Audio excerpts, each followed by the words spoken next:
Assassinados, mortos e feridos. Dois povos lutando pela mesma terra e ninguém se lembra de como tudo começou. Palestina. História de uma terra. 1880-1950.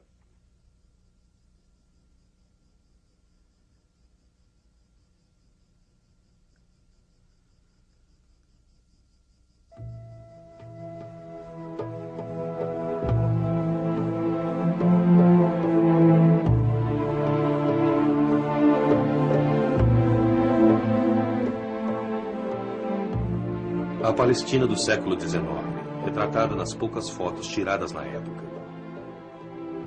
Esta é Tiberíades, na Galiléia. Nablus, na Samária.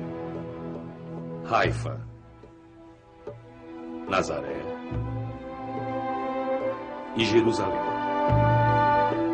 A Europa está descobrindo os prazeres do orientalismo e os primeiros fotógrafos são também pintores. Artistas viajantes descobrindo a Palestina e perpetuando seus habitantes. O ano é 1880. 16 anos mais tarde, o cinema está dando seus primeiros passos. Câmeras contratados pelos irmãos Lumière, filmando na estação de Jerusalém, nos fornecem as primeiras imagens em movimento feitas na Palestina. A partir de agora, a câmera é um olho que eterniza, e o que ela registra é isso. Uma sociedade muito semelhante do Cairo, Damasco ou Beirute, numa cidade árabe como outra qualquer.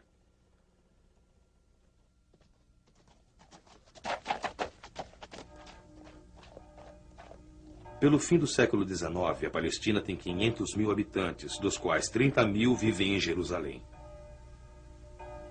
Uma mulher velada. Um muçulmano sunita, a maioria. Um judeu ortodoxo. Ele também foge à câmera. Aqui temos um patriarca armênio. Cada uma das denominações cristãs tem aqui sua igreja na Cidade Santa. Os locais sagrados das três religiões se espalham por umas poucas centenas de metros quadrados.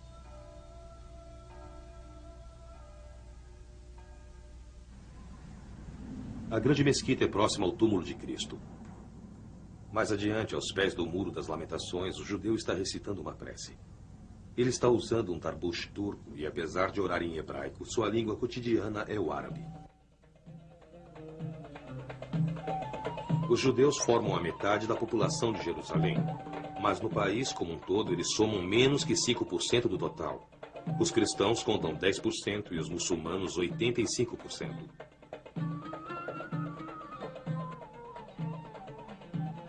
Todos eles são súditos do sultão de Constantinopla.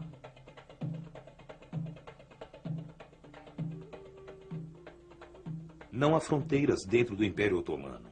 Há divisões administrativas, dentre as quais, neste imenso território, a Palestina ocupa tão somente 27 mil quilômetros quadrados, constituídos por 3 pequenos distritos ao sul da província de Damasco. O mesmo império no século XVII. Nesse meio tempo, ele perdeu os Balcãs. A França e a Itália lhe tomaram o norte da África. A Inglaterra se apoiou do Egito, Aden e até mesmo do Kuwait.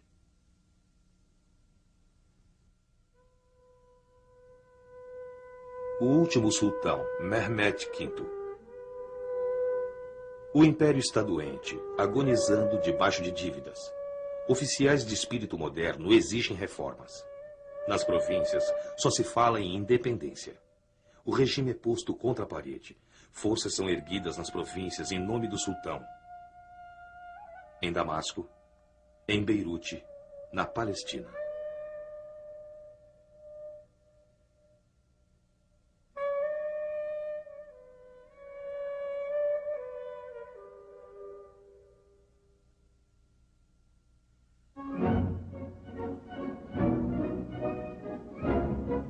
Distante da Palestina, São Petersburgo.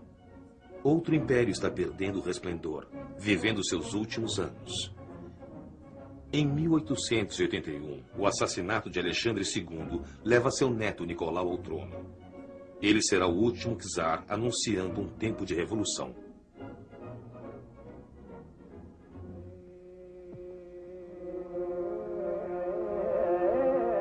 As autoridades czaristas resolvem culpar os judeus por todas as doenças do povo russo. Em 1880, eles somam 5 milhões. Em 20 anos, dezenas de milhares deles foram massacrados.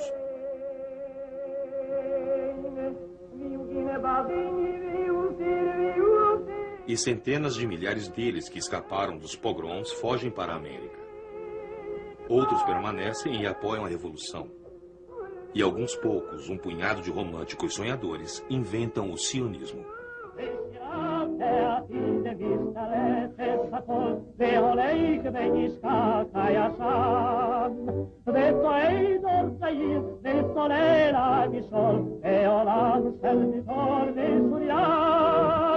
Pelo fim do século XIX, 4.500 colonizadores judeus já chegaram à Palestina. Entendem que sua tarefa é trabalhar a terra, criar um novo judeu que seja são em corpo e alma. Estes são os primeiros nacionalistas judeus. São chamados os amantes de Sião.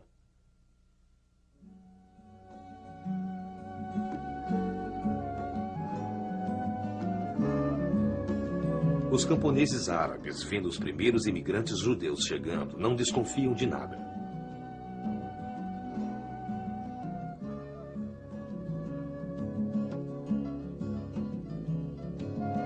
Eles vivem num sistema feudal atemporal, no qual a terra pertence aos nobres, ao sultão ou às ricas famílias de Damasco ou Beirute. Os beduínos e os camponeses não possuem nada. Vivem na plantação ou em seus vilarejos. Mas tudo está prestes a mudar. Theodor Herzl, nascido em Budapeste e educado em Viena, é um jornalista. Depois do caso Dreyfus na França, ele escreve: se até mesmo a França do Iluminismo procura levar os judeus à morte, devemos ter nossa própria terra, um estado onde sejamos nós os senhores. Em 1897, ele comanda o primeiro congresso sionista na Suíça e lança os fundamentos de uma organização política efetiva. Ele determina a si mesmo a meta de não mais que 50 anos para a criação do Estado judeu. Os sionistas possuem agora o seu próprio banco, uma editora em diversos idiomas e uma organização mundial cujo propósito é adquirir o máximo possível de terras na Palestina.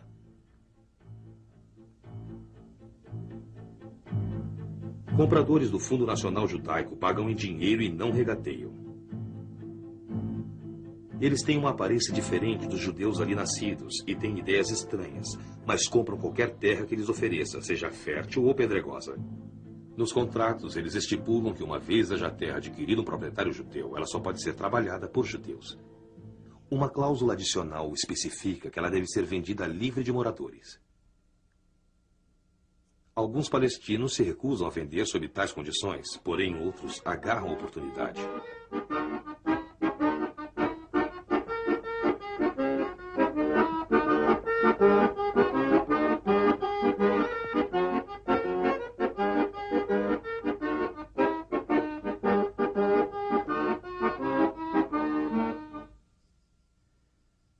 Foi num vilarejo como este que se criou o primeiro kibbutz. Nos arquivos do movimento sionista, a história é representada por 3 fotografias. O vilarejo chamado Anjuni foi vendido após a remoção dos moradores.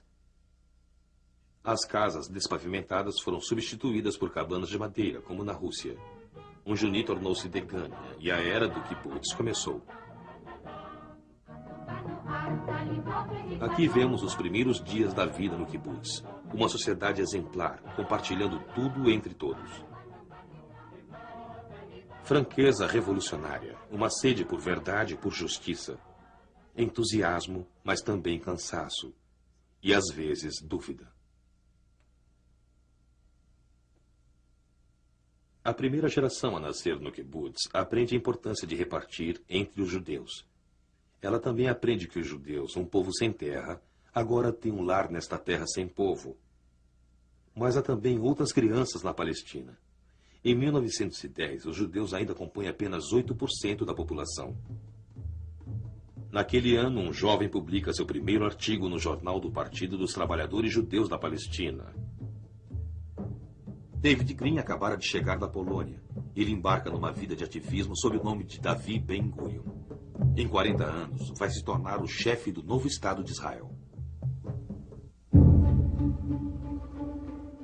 Com a Primeira Grande Guerra prestes a arruinar a Europa, o Kaiser Guilherme II visita Constantinopla.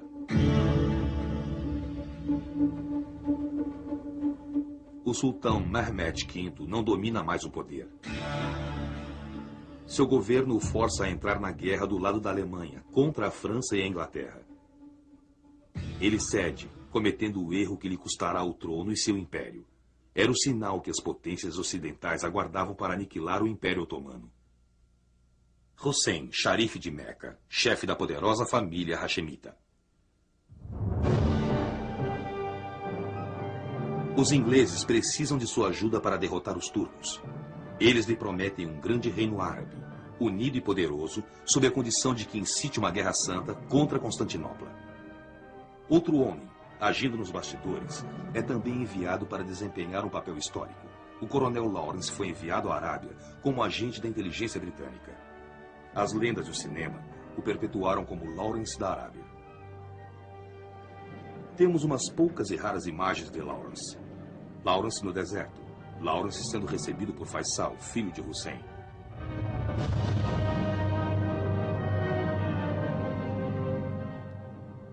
Faisal gostaria de ser rei da Síria. Seu amigo Lawrence promete que ele alcançará seu desejo. Ambos tomam conta da estrada de Damasco. Os árabes se insurgem contra os turcos. O ano é 1916.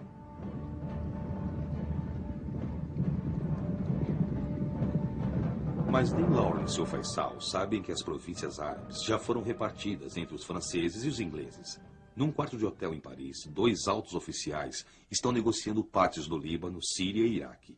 O francês Georges Picot desenha em azul. O inglês Mark Sykes desenha em vermelho. Para a Palestina, eles escolhem uma outra cor. A área deve se tornar uma zona internacional após a guerra. Em 1917, o exército britânico invade a Palestina pelo sul.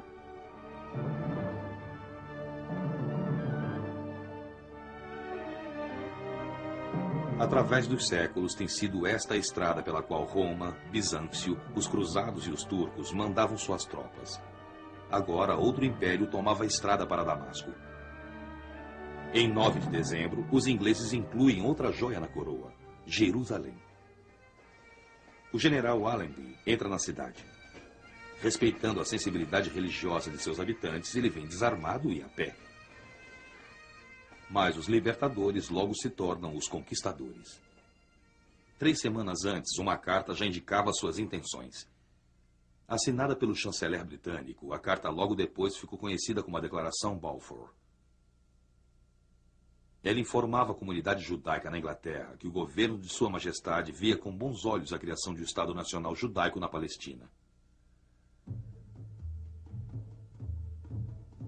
Davi Ben-Gurion toma conhecimento da notícia em Nova York.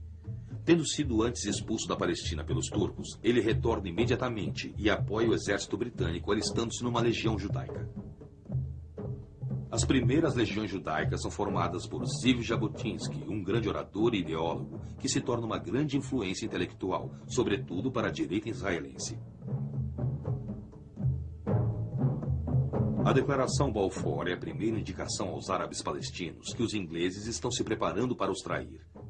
Eles protestam e se organizam, e em 1919 eles abrem o primeiro Congresso Nacional Palestino, precursor da Organização para a Libertação da Palestina. O presidente do Congresso é Musa Qassem al-Husseini, chefe de uma importante família ilustre de Jerusalém. Seu jovem primo, Amin al-Husseini, iria se tornar o primeiro líder do nacionalismo palestino. Em 1921, torna-se o grande mufti de Jerusalém e presidente do Supremo Conselho Islâmico. Em Londres, o ministro para as colônias é Sir Winston Churchill, que tem pouco tempo para as queixas árabes. O importante é assegurar que a Inglaterra mantenha o controle sobre suas conquistas militares. A Liga das Nações ratifica a partilha da região. A Síria e o Líbano caem nas mãos francesas. O Iraque passa à Inglaterra, que instala seu protegido Faisal, filho do Sharif Hussein, no trono. Para seu irmão mais velho, Abdallah, a Inglaterra cria o novo Emirado da Transjordânia. A Palestina é incluída no mandato britânico e os termos da Declaração Balfour são endossados pela comunidade internacional. Haverá então uma nação para os judeus na Palestina. Aos árabes fora prometido um grande Reino Unido e independente. A eles são dados diversos estados separados. A Palestina está agora cercada por fronteiras. Ao norte, a fronteira com a Síria. Em si, sem importância, mas significando o fim de um sonho para os árabes do Oriente Médio.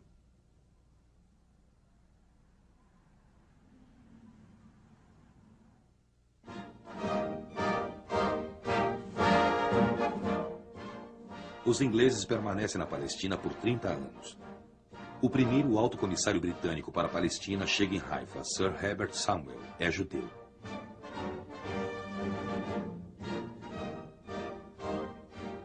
Poucas semanas após a chegada de Samuel, agitações civis causam a morte de 46 imigrantes judeus. A hostilidade árabe cresce, mas em 10 anos a colônia judaica se expande em 100.000 pessoas vindas da Rússia e Polônia. E o número de judeus aumenta de 11% para 17% do total da população.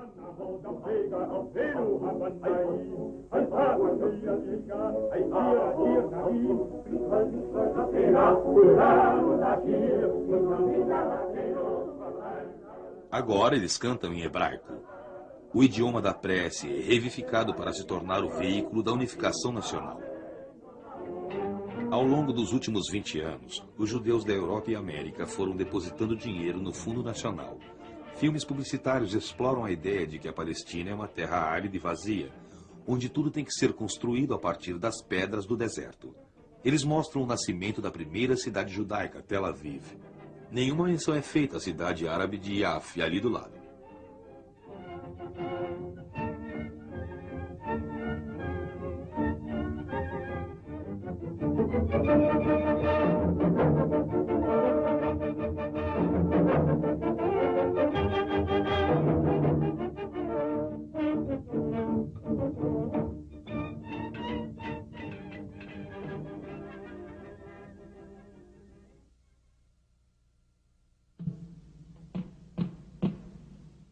Enquanto as tropas inglesas de Saiote substituem a ocupação turca e enquanto jovens mulheres de pernas de fora chegam da Europa em número cada vez maior, o que está acontecendo à população árabe? Muito simples, ela não aparece. Não é vista ou filmada de maneira alguma. Temos umas poucas imagens de Nathan Axelrod, o pioneiro do cinema israelense. Se olharmos de perto, desacelerando um pouco o filme, se necessário, percebemos uma realidade diferente, um mundo distante daquele dos colonos judeus. Aqui estamos no Oriente.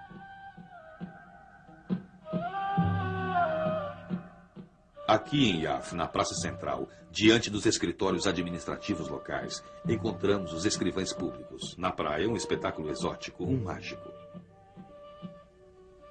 Estas imagens são pacíficas demais, não dão ideia alguma da ira que está se acumulando. Em 1929, os árabes marcam o 12º aniversário da Declaração Balfour com uma greve geral. Também naquele ano, conflitos junto ao Muro das Lamentações degeneraram e se espalharam pelo país, deixando 133 judeus e 116 árabes mortos. Esses corpos são de judeus. Não temos imagens dos árabes mortos.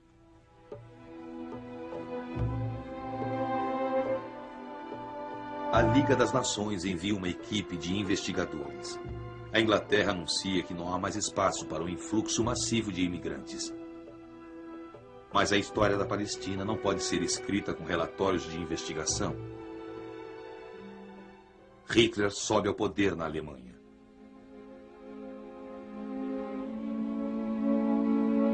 As primeiras medidas antijudaicas na Europa causam uma nova onda de imigração para a Palestina. A maior parte vem da Alemanha, mas também de outras partes da Europa Central. Há 33.000 chegadas no ano em que Hitler sobe ao poder e 45.000 no ano seguinte. 1935 atinge um novo recorde, 65.000 imigrantes, mais que o número total de judeus no país 20 anos atrás.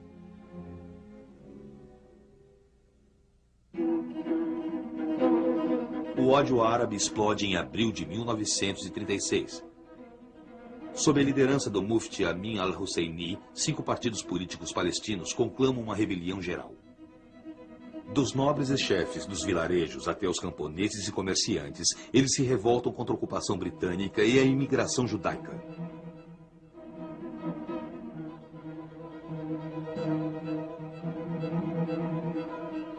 Seu primeiro porta-voz apela à opinião pública inglesa. Arabs who decided on a general and a complete strike until the total and immediate stoppage of Jewish emigration is brought about and until the government introduces an essential change in its present policy.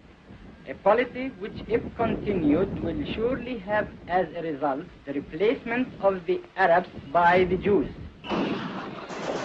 A greve dura 6 meses. Há confrontos diários com as forças de segurança.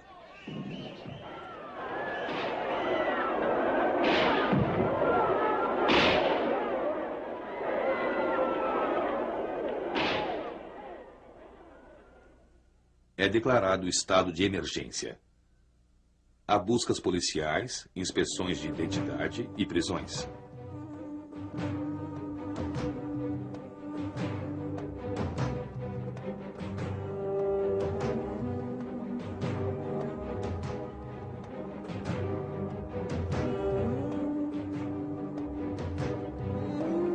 E uma erupção de tanques contra acampamentos sionistas e instalações britânicas.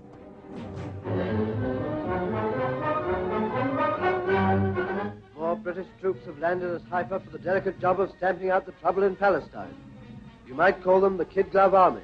They have to suppress assassins and bandits with the use of as little force as possible. If anyone can do Ainda não se fala em terroristas. Em Londres, os noticiários de cinema divulgam assassinos e bandidos. A opinião tem que ser acalmada com declarações tranquilizantes, escoradas pelo anúncio de envio de reforços à Terra Santa.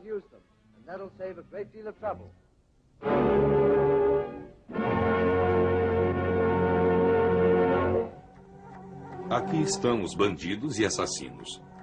Os primeiros líderes guerrilheiros palestinos. Este homem é o líder da guerrilha em Jerusalém, Abdel Khadel al-Husseini. É apoiado por um exército de camponeses e umas poucas centenas de voluntários dos países árabes vizinhos.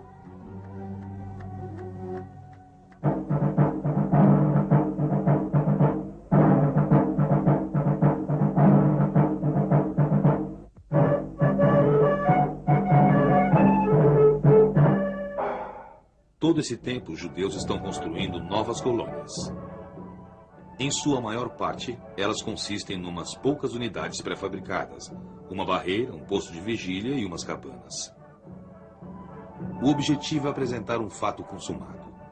Dentro de poucas horas, uma nova localidade judaica é implantada no mapa, erguida como um campo entrincheirado. Para adquirir autodefesa, a população se militariza. Estabelecem-se unidades de elite treinadas por instrutores britânicos. A população jovem judaica é recrutada por grupos paramilitares. Todos sabem lidar com um rifle.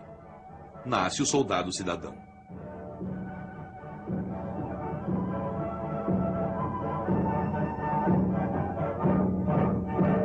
Ben-Gurion chefiou o executivo sionista, de fato um governo, pelos últimos 2 anos. Enquanto os árabes lutam em vão contra o exército britânico, ele está preparando metodicamente a base de um futuro Estado. Jabotinsky exige que a política sionista seja aplicada com maior vigor.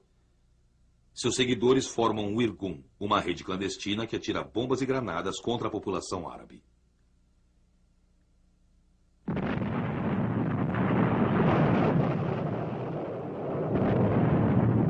Em outubro de 1938, as forças britânicas iniciam uma ofensiva final contra os rebeldes árabes. Caças bombardeiam vilarejos, aplicando-se uma inclemente repressão. Para colaborar na campanha, as vielas estreitas das cidades e vilarejos são alargadas com dinamite.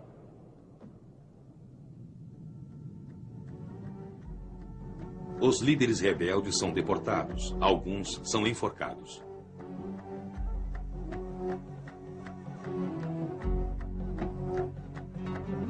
Há milhares de mortos, a rebelião é esmagada em poucos meses. Mas durou por quase 3 anos e os palestinos a denominam como a primeira intifada, isto é, insurreição. Em fevereiro, com a proximidade da Segunda Grande Guerra, os ingleses organizam uma conferência de paz em Londres. Querem se assegurar da lealdade de seus aliados árabes, ao mesmo tempo que evitam um rompimento com os judeus. A delegação sionista é liderada por Ran Weizmann, presidente da Organização Sionista Mundial. Os palestinos não formam uma delegação autônoma, porém são incluídos na delegação árabe, que compreende apenas países sob domínio britânico. Esses países, durante a rebelião, aconselharam os palestinos a confiar nos ingleses.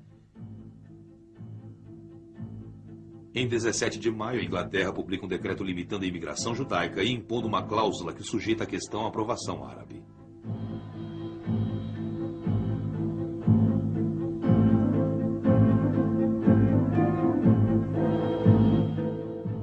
Os sionistas reagem com fúria.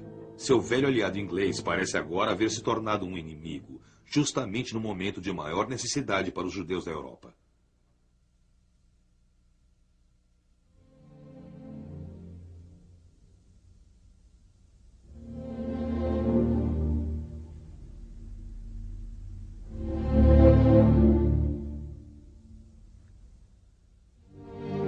Na primavera de 1939, Ben-Gurion cria o Mossad, o precursor do serviço secreto israelense. Naquela época, uma rede cuja missão era organizar a viagem de imigrantes clandestinos que desejassem entrar na Palestina.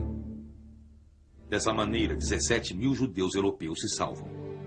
Uma gota no oceano.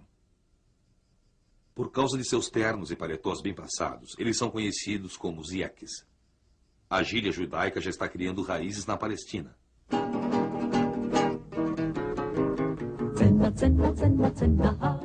30 mil judeus na Palestina alistam-se junto às forças britânicas na guerra. O país serve como base avançada contra as forças do eixo, e as tropas judaicas confraternizam com as forças aliadas aquarteladas ali. As mulheres de Tel Aviv costuram para a Marinha Real, assim como suas irmãs em Londres ou Paris. Ao mesmo tempo, muçulmanos iugoslavos estão desfilando em Berlim diante do grande mufti de Jerusalém. Para escapar à repressão britânica, o líder palestino fugira para o Líbano. Depois, ele continuará sua luta nacionalista no Iraque. Em 1941, ele convoca a vitória alemã sobre seus inimigos jurados, os ingleses, e tenta aliar-se a Hitler. Mas ainda não se percebeu que um genocídio vai varrer os judeus da Europa. E o mufti não sabe que jamais verá de novo a Palestina. Somente após a capitulação alemã é que o mundo percebe a extensão completa do genocídio nazista. O mundo se abala diante do horror e se acomete de culpa. A questão judaica sobe ao primeiro plano.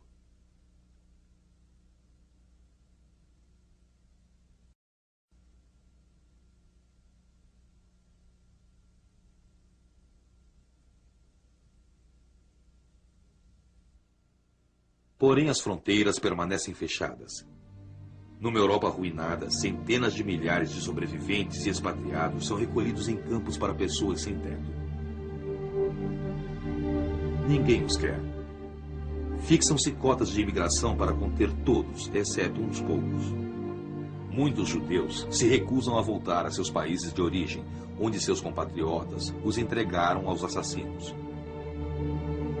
Representantes sionistas pregam a perspectiva de uma nova vida.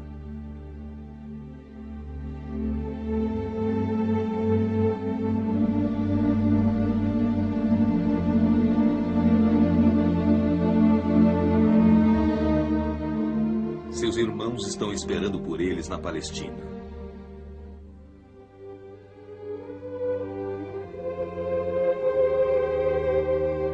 Khalil Haad, de Jerusalém, é um fotógrafo, o memorialista dos palestinos.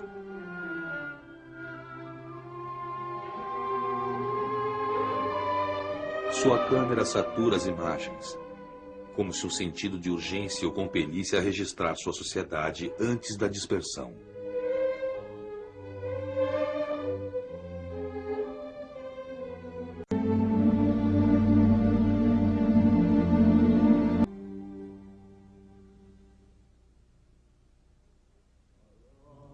Por volta de 1946, o nacionalismo judaico não é mais uma utopia. Há 500 mil judeus na Palestina. Eles estão exigindo mais de 100 mil vistos para os sobreviventes do genocídio. Não se fala mais em Estado Nacional, mas em independência.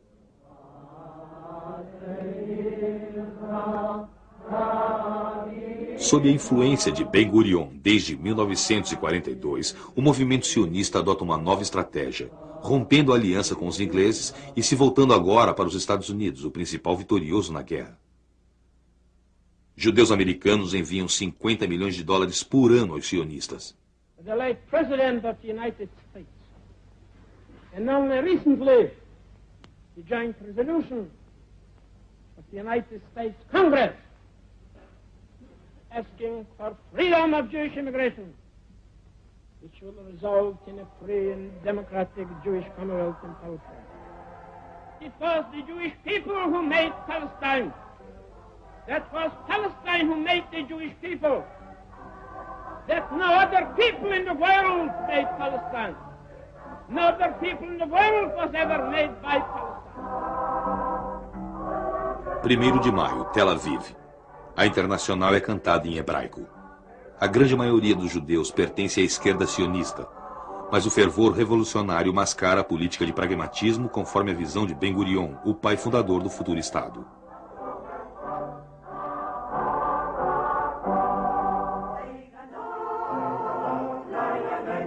A ala direita da oposição a Ben-Gurion é chefiada por Menachem Begin, que sucedeu Jabotinsky e está exigindo a criação de um Estado judaico maior, sobre ambos os lados do Jordão, anexando o reino da Transjordânia. Por um momento, esquerda e direita estão unidas para lutar a batalha da imigração e independência. Begin, assim como Ben-Gurion, convoca a partir de agora uma luta contra os ingleses. Em 22 de julho, o Irgun explode o quartel-general britânico em Jerusalém. O Haganah, chefiado por Ben-Gurion, o Irgun de Begin e até mesmo o grupo mais radical, o Stern, realizam centenas de ataques.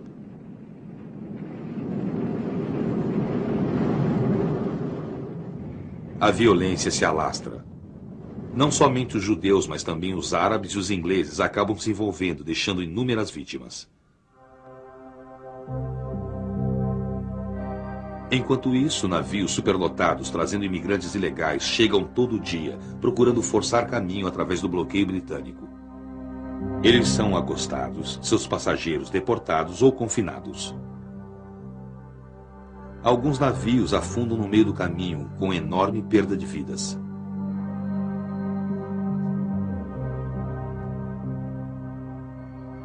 Mais uma vez, as autoridades britânicas perpetram uma onda de buscas policiais e prisões. Agora, os judeus já adquiriram um grande estoque de armas, muitas delas dos arsenais ingleses. Centenas de judeus são presos, os mais radicais dentre eles enforcados. Mas os ingleses sabem que não podem derrubar a revolta judaica efetivamente sem enfrentar a carga do antissemitismo. Mais uma vez, em setembro, uma conferência é organizada em Londres. A Palestina se tornou um fardo pesado demais para a Inglaterra do pós-guerra. 5 meses depois, a Inglaterra anuncia que a questão da Palestina deve ser colocada diante da recém-criada Organização das Nações Unidas.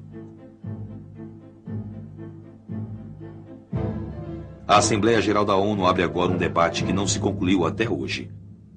Nenhum outro país no mundo levantou tantas discussões nesta Câmara. In accepting the mandate for Palestine, after the First World War, His Majesty's government in the United Kingdom undertook to work for the establishment of a national home for the Jewish people on the understanding that nothing should be done which might prejudice the civil and religious rights of existing non-Jewish communities in Palestine.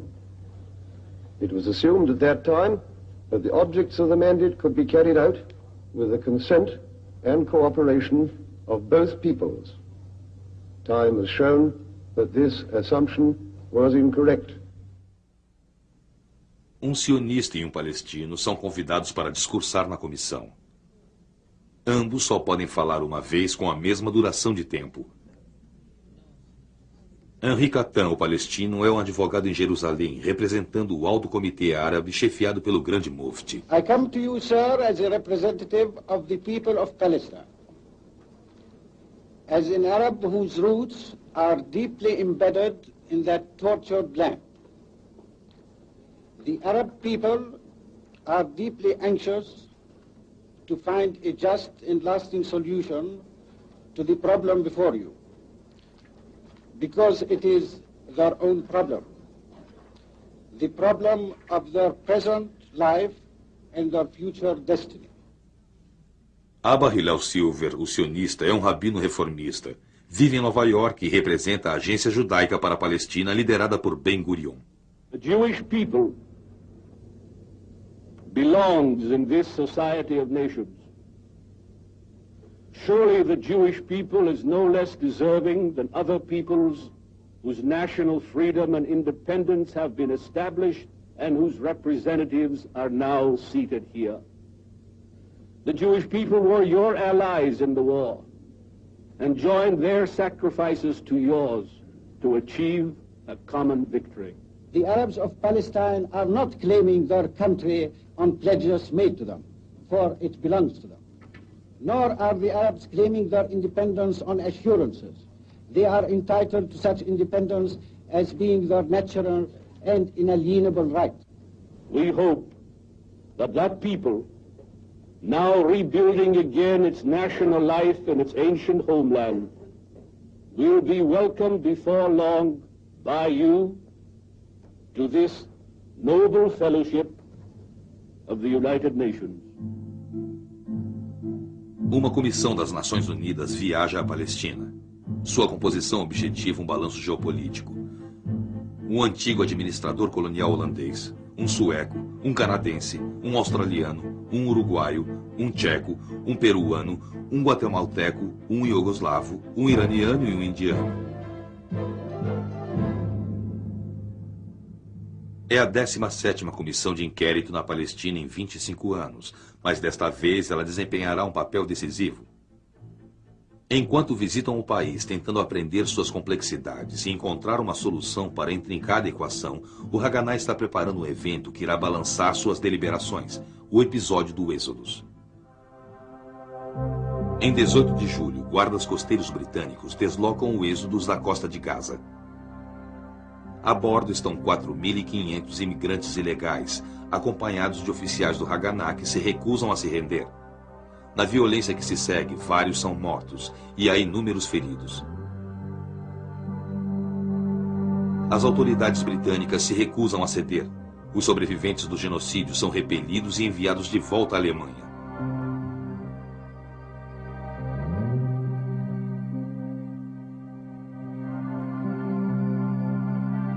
Vários membros da Comissão da ONU testemunham estas cenas trágicas e decidem que o mandato britânico deve acabar. Mas a quem deve ser transmitida a soberania? A quem pertence a Palestina? Os 11 diplomatas hesitam. Depois de muito refletir, 8 deles sugerem dividir o país em 2 estados. Um estado judeu em azul, um estado árabe em cinza. Ambos entrelaçados numa linha tortuosa de partilha. Jerusalém obteria status internacional, fazendo parte de estado nenhum. Conforme o plano, os judeus devem receber mais da metade do território. Apesar de eles constituírem apenas 1/3 da população, centenas de milhares de árabes devem viver sob a jurisdição judia. O delegado sírio na Assembleia Geral da ONU. Par les intrigues faites autour de lui et par les machinations. Ele diz que, devido às intrigas que envolvem o projeto, apresentado ao público como sendo de motivo humanitário, a partilha continuará sendo o maior escândalo político de todos os tempos. Ce projet restera le plus grand scandale politique de tous les siècles. Depois dele, os outros delegados árabes têm sua vez. A Carta da ONU, dizem eles, regulamenta a divisão de uma terra contra a vontade de seus habitantes. A Palestina é uma terra árabe e deve continuar assim. Se os europeus querem dar uma pátria aos judeus, se eles se sentem culpados por os ter perseguido, deixem que eles deem aos judeus uma pátria na Europa. Todos eles expressam desapontamento e raiva. In the words of the greatest American, we have striven to do the right as God gives us to see the right. O delegado paquistanês procura, no fim, persuadir a Assembleia de que a divisão do país trará um banho de sangue. Juntamente com o Irã e a Iugoslávia, ele sugere um Estado federado. We did succeed in persuading a sufficient number of our fellow delegates to see the right as we saw it. But they were not permitted to stand by the right as they saw it. Our hearts are sad, but our conscience is easy. We would not have it the other way about. Ukraine? Yes. South Africa? Yes. Soviet Union? Yes. United Kingdom? Abstain. The United States? Yes. Uruguay? Yes. Venezuela? Yes. Yemen? No. Yugoslavia? Abstain. The resolution of the DUC Committee for Palestine was adopted by 33 votes, 13 against, 10 abstentions. Em poucas horas, os árabes de Jerusalém tomam as ruas para expressar sua ira e sua humilhação. Sua mensagem é: aquilo que foi escrito em preto em Nova York será apagado em vermelho na Palestina. A multidão ataca uma rua comercial judia. Os judeus reagem com ataques à bomba. 7 morrem no primeiro dia. Em 2 semanas morrem 160 pessoas. Depois de um mês, o total atinge 450.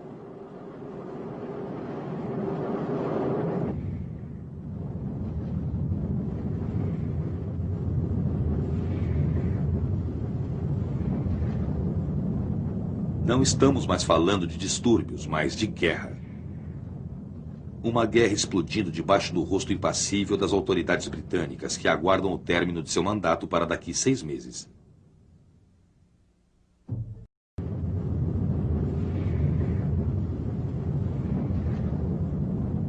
Não estamos mais falando de distúrbios, mas de guerra.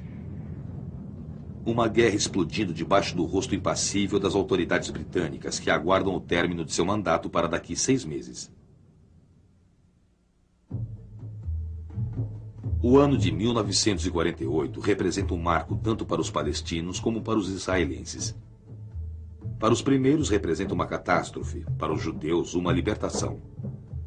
Ben-Gurion sabe que por enquanto a resolução das Nações Unidas não passa de um pedaço de papel.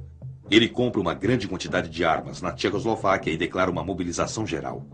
Quer controlar o território do Estado judeu antes que os ingleses partam, a fim de alargar suas fronteiras, atacar ao invés de defender.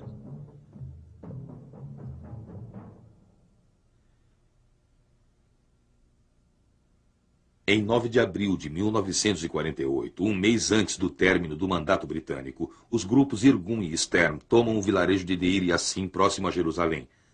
Antes de transferi-lo para os homens do Haganá, eles massacram os moradores do vilarejo, 250 homens, mulheres e crianças.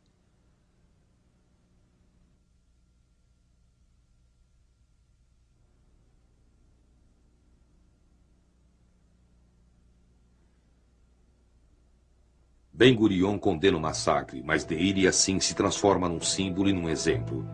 Assim que a ofensiva se organiza, os moradores das cidades e vilarejos árabes tomam as estradas. Os palestinos resistem, mas quando a derrota parece inevitável, fogem com medo de compartilhar o mesmo destino dos habitantes de Deir Yassin. Eles fogem cada vez mais em números cada vez maiores. Um verdadeiro êxodo que deixou apenas estes poucos traços. Ao todo, uma dúzia de fotos e alguns metros de filme.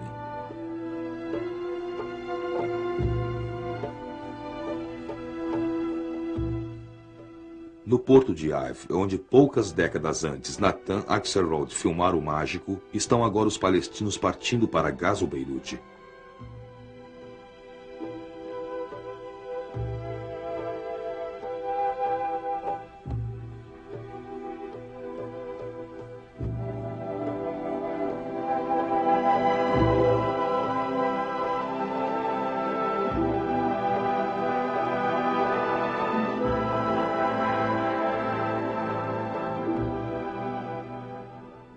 Deixam para trás cidades desertas.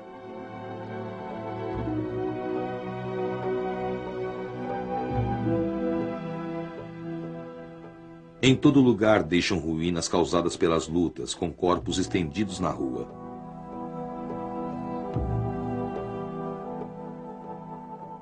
Uma imagem, só uma, mostra pessoas sendo arrebanhadas e levadas embora.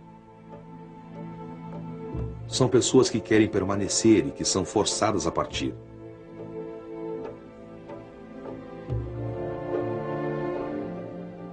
Em apenas um mês, o futuro Estado judeu é esvaziado de centenas de milhares de árabes.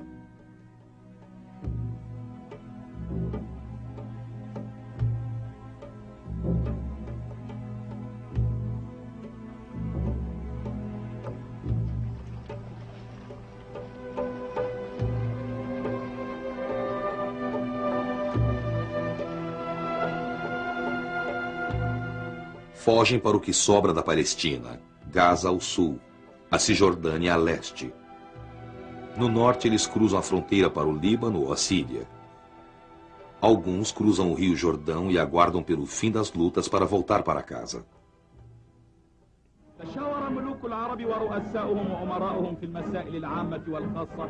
Os líderes dos países árabes ainda não reagiram. Com o influxo dos refugiados, eles se sentem obrigados a agir. Entretanto, aguardam que o mandato britânico se encerre oficialmente, e mesmo então eles não terão objetivos comuns. Abdallah, da Transjordânia, tem negociado secretamente com os judeus. Prometeu aceitar seu Estado desde que lhe permitam reivindicar as terras prometidas ao Estado palestino. Farouk, do Egito, procura limitar as ambições territoriais de Abdallah, porém seus generais temem uma derrota militar. O regente do Iraque e os presidentes libanês e sírio estão certos da vitória e planejam lutar.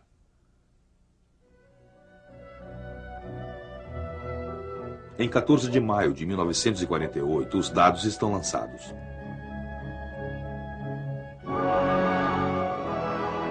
O último alto comissário britânico deixa a Palestina. No mesmo dia, Ben-Gurion declara a independência de Israel. נתכנסנו, אנו חברי מועצת העם, נציגי היישוב העברי והתנועה הציונית, ביום סיום המנדט הבריטי על ארץ ישראל. מתוקף זכותנו הטבעית וההיסטורית, ועל יסוד החלטת עצרת האומות המאוחדות, אנו מכריזים בזאת על הקמת מדינה יהודית בארץ ישראל.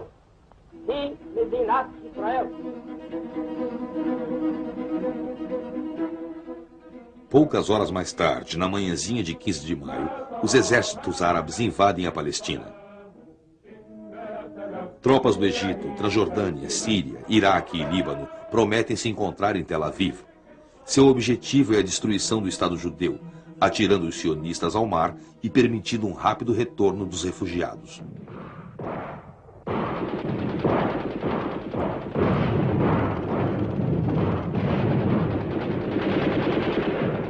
Há lutas intensas em Jerusalém. A Legião Árabe da Transjordânia conquista o velho bairro judeu com a derrota do Haganah. Mas Abdallah mantém seu acordo secreto e não invade o território israelense.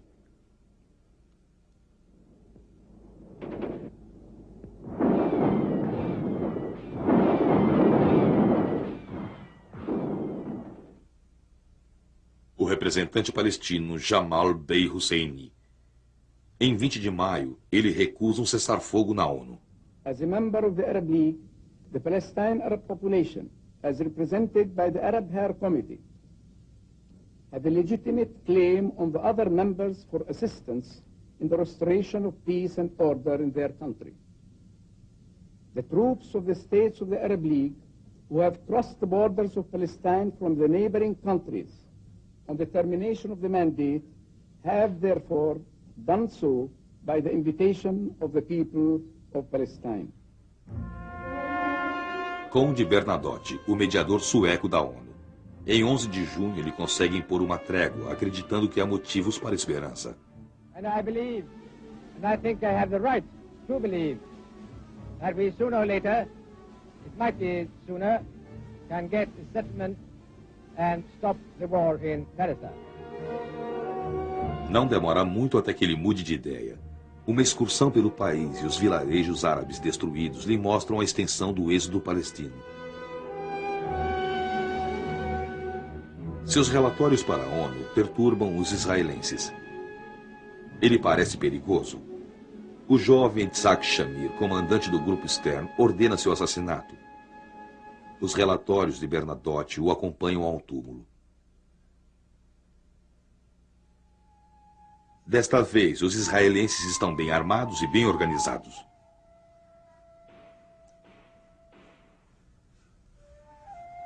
Os inimigos árabes são derrotados no fim do ano.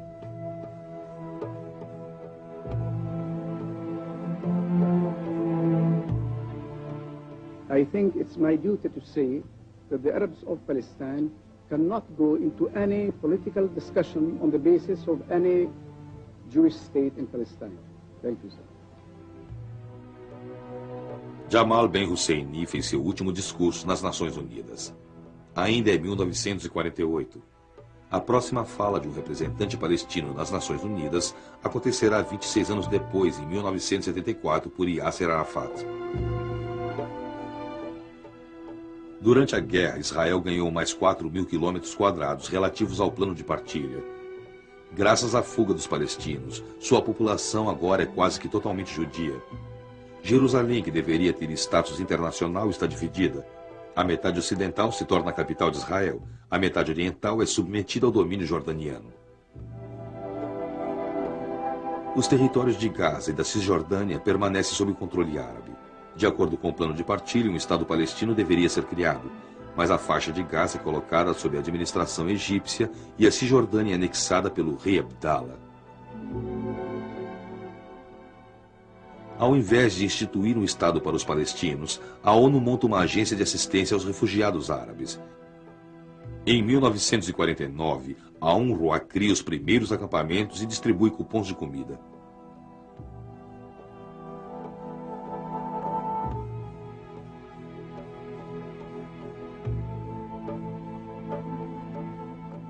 $200.000 fichas de refugiados são distribuídas na Cisjordânia e mais 180.000 na faixa de Gaza. No Líbano, 100.000. Na Jordânia, 60.000. E na Síria, 70.000. Os moradores dos campos são, na maioria, camponeses que não têm posses. Outros 200.000 exilados palestinos podem sobreviver sem recorrer à assistência internacional. Há mais de 800.000 ao todo. That satisfies the requirement of the Charter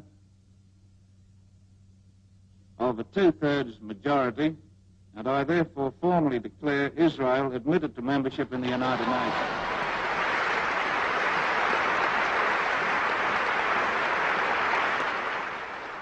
Por ironia do destino, o assento de Israel nas Nações Unidas é determinado dentro da lógica alfabética, entre os do Iraque e do Líbano.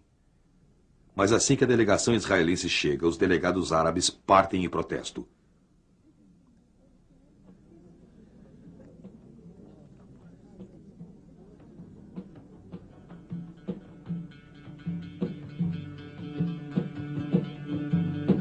Para se tornar um membro da ONU, Israel garantiu permitir o retorno dos refugiados palestinos. Contudo, a garantia não é respeitada. Pelo contrário, um dos primeiros decretos baixados em Israel estipula que toda propriedade cujos donos fugiram deve ser confiscada. No centro de Yaf, os israelenses se mudam para casas abandonadas por famílias palestinas.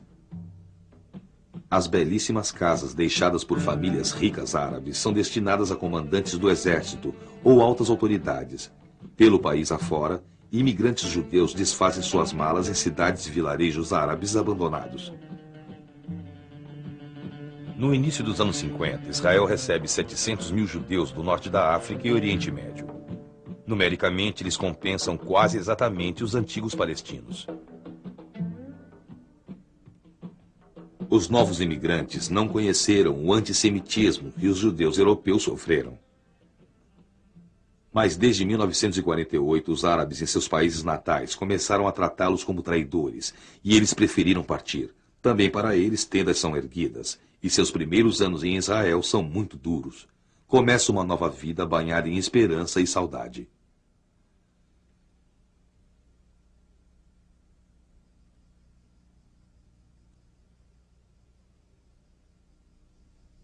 Apenas 150 mil árabes permanecem no Estado judeu. São colocados sob jurisdição militar. Toques de recolher, censura, leis de circulação. São cidadãos israelenses, porém possuem direitos limitados e estão isolados de seus parentes, os outros palestinos vivendo fora de Israel.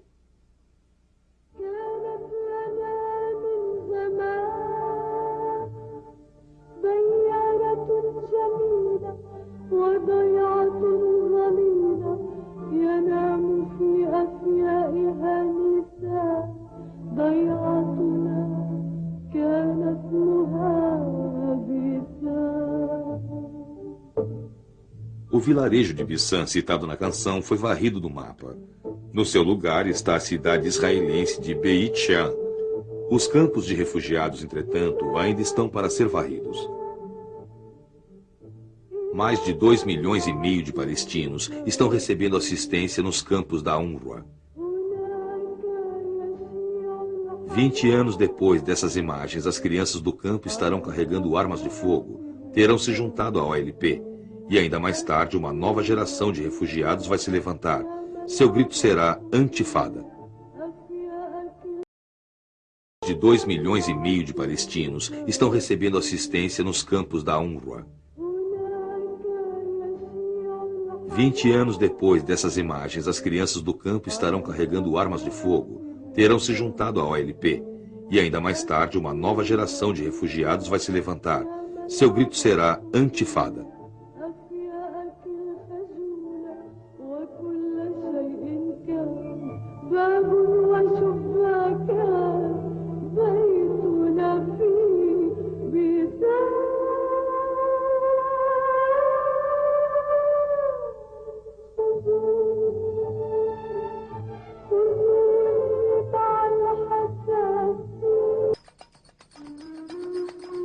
Na Palestina, do final do século XIX, os muçulmanos estão vivendo em paz com os cristãos e uma minoria judaica, sob domínio turco. Após a Primeira Guerra Mundial, o país passa ao domínio britânico. Começa a receber milhares de sobreviventes dos primeiros pogroms russos, que depois do genocídio nazista, vêm procurando um refúgio onde possam estar a salvo de novas perseguições. A consequência disso é a imigração maciça para os países árabes, o que causa revolta, reprimida pela autoridade britânica. Em 1947, esperando terminar com a violência e o conflito, as Nações Unidas decidem pela partilha do país, criando um Estado judeu e um palestino. Os árabes rejeitam a partilha. Segue-se uma guerra vencida pelos judeus e 800 mil palestinos vão para o exílio.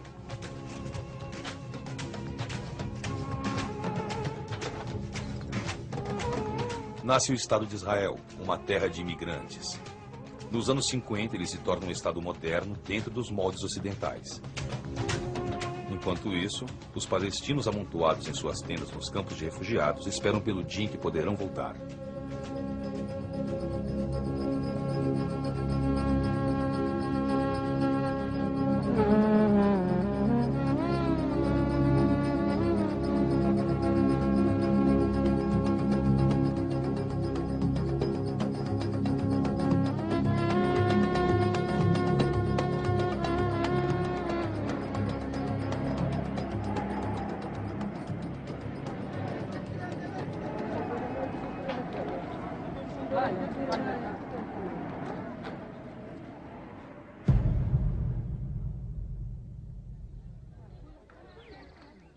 Um campo de refugiados palestinos na Cisjordânia no fim dos anos 50.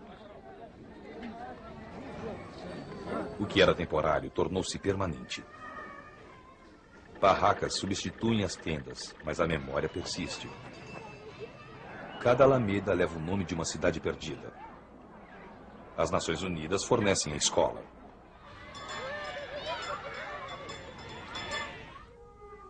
Assim, devido à consciência intranquila da comunidade internacional, os palestinos se tornam o primeiro povo árabe totalmente alfabetizado.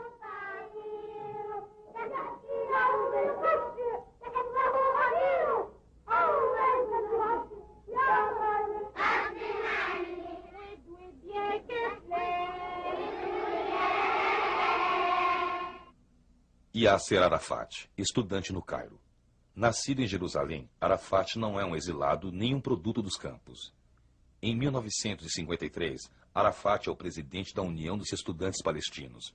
Falam de liberdade e de retorno. Discutem os meios para atingir seus fins. Em 1958, é um engenheiro no Kuwait e forma a primeira unidade de luta palestina, uma organização clandestina, o Fatah. Nasser. O líder egípcio nacionaliza o Canal de Suez em 1956, desafiando Israel, França e Inglaterra. Neste momento, para os palestinos e árabes em geral, ele é um símbolo de liberdade, progresso e unidade. Em janeiro de 1964, Nasser sugere que os chefes de Estado da Liga Árabe estabeleçam uma organização pela libertação da Palestina. Ben Bella, da Argélia, Aref, do Iraque, e Ben Saud, da Arábia Saudita, Bourguiba, da Tunísia, Hussein, da Jordânia. Todos garantem a Organização pela Libertação da Palestina, a OLP. Os palestinos financiam a OLP, que terá um parlamento e um exército, e um presidente. Ahmad Shukeri, advogado e diplomata, um palestino próximo de Nasser, estabelece o código da OLP e seu lema: União, Mobilização, Libertação. Libération, c'est émancipation de notre pays et la destruction d'Israël comme État. Est-ce que, d'après vous, les possibilités de discussion avec Israël sont nulles? Et cette possibilité n'existe pas. Il n'y a pas une possibilité pour négociation ou discussion avec Israël. Jamais. A doutrina da OLP se baseará neste princípio, a recusa de partilhar. A doutrina é adotada por todos os países árabes. Eles se recusam a reconhecer Israel, que agora já existe há 15 anos, e tem uma população de 2,5 milhões de habitantes. Os palestinos somam também 2,5 milhões espalhados por todo o Oriente Médio. Em Israel, eles são cidadãos. Na Jordânia, é oferecida a naturalização. Em todos os outros lugares, eles têm o status de refugiados. Não têm o direito de retornar. Alguns tentam cruzar a fronteira ilegalmente para voltar a seus lares. Tais infiltrações gradualmente se tornam organizadas pela Fatah, expedições armadas, ataques, emboscadas, represálias com assaltos impiedosos e sangrentos. Uma outra fonte de tensão é o poderio militar do Egito, com seus conselheiros e armamentos soviéticos, causa de preocupação para o Ocidente, assim como para Israel. Ao mesmo tempo, o ministro israelense para Relações Estrangeiras leva em conta os investimentos ocidentais para deliberar sobre o assunto, defendendo Israel. L'agression nous entoure de tous côtés. Plusieurs pays arabes se sont obligés à donner expression à une attitude hostile. Cependant, c'est Nasser qui dirige et organise cette agression qui pèse si lourdement sur notre région et sur le monde entier. C'est lui qui annonce publiquement que l'heure est venue de détruire notre pays, qui est le dernier espoir d'un peuple qui, depuis plus de 3000 ans, joue un rôle historique dans l'élaboration de la civilisation mondiale. C'est dans la pleine conscience de la gravité de cette heure que nous affrontons avec la sympathie ardente de l'opinion publique mondiale les épreuves qui nous attendent. Manhã de 5 de junho de 1967. Os israelenses atacam. Em 3 horas, a Força Aérea Egípcia havia sido aniquilada. A Jordânia e a Síria se envolvem na luta. Mas em 6 dias já está tudo terminado. Uma vitória relâmpago que fascina o Ocidente. 25 mil mortos do lado árabe. Só 700 israelenses mortos. Um triunfo para Israel. Para os árabes, tristeza e humilhação.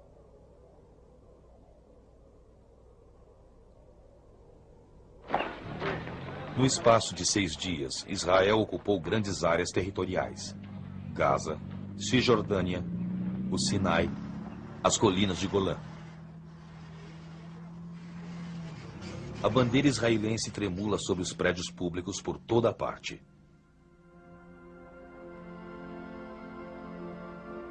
O maior dos símbolos, o Muro das Lamentações, na parte árabe de Jerusalém, está agora em mãos israelenses. O ministro da Defesa, Moshe Dayan, e Yitzhak Rabin, chefe do Estado-Maior, devolvem as ruínas do Templo de Salomão a Israel. E os tratores levam embora tudo o que havia dividido a cidade em duas. 20 anos após a partilha que originou o país. 18 anos depois de suas primeiras conquistas. Israel tem agora um território 4 vezes maior que o original estabelecido pela ONU. Os territórios ocupados compreendem Gaza e a Cisjordânia. As regiões onde a ONU havia planejado criar um Estado árabe habitado por 1 milhão de palestinos. As colinas de Golã, um território sírio de valor estratégico, do qual se pode controlar localidades israelenses na Galileia e a estrada de Damasco. O Sinai, no Egito, um deserto que é o lar de umas poucas tribos beduínas, mais rico em petróleo. As Nações Unidas votam com unanimidade por uma retirada israelense dos territórios ocupados. É a Resolução 242, a qual até hoje oferece a base legal a todos os planos de paz entre árabes e israelenses. Impreciso e ambíguo em seu texto, ela jamais foi implementada.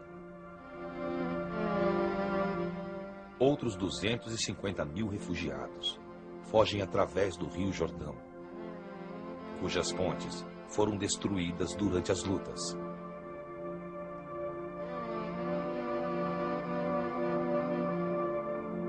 Estão fugindo para a Jordânia, guiados pelo medo da ocupação israelense e, às vezes, guiados à força, principalmente porque perderam tudo na guerra.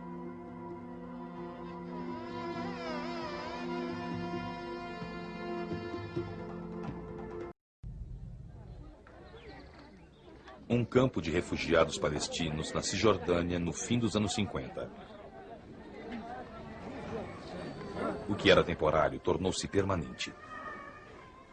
Barracas substituem as tendas, mas a memória persiste. Cada alameda leva o nome de uma cidade perdida. As Nações Unidas fornecem a escola.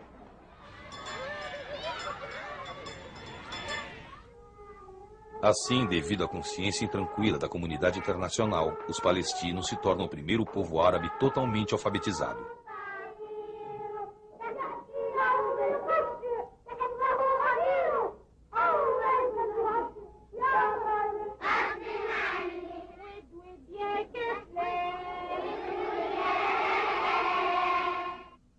Yasser Arafat, estudante no Cairo. Nascido em Jerusalém, Arafat não é um exilado nem um produto dos campos. Em 1953, Arafat é o presidente da União dos Estudantes Palestinos. Falam de liberdade e de retorno. Discutem os meios para atingir seus fins. Em 1958, é um engenheiro no Kuwait e forma a primeira unidade de luta palestina, uma organização clandestina, o Fatah.